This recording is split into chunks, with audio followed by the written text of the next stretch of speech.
মিথ্যে মুখে মধুর কথা বলা যায় না, কিন্তু অন্তরের তিক্ততা চেপে রাখা যায় না।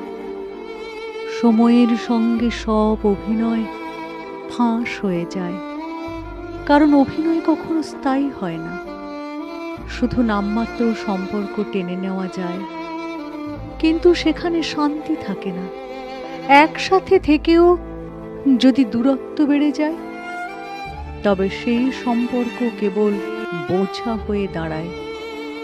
আসল ভালোবাসা মানে দখল নয়, বরং একে অপরের পাশে থাকার স্বস্তি, যেখানে ভরসাই প্রধান ভিত্তি, যেখানে অভিমান ভাগে ভালোবাসাতে, অভিনয়ে ভালোবাসা টিকে থাকে না, ভালোবাসা টিকে থাকে সত্যিকারের অনুভূতিতে।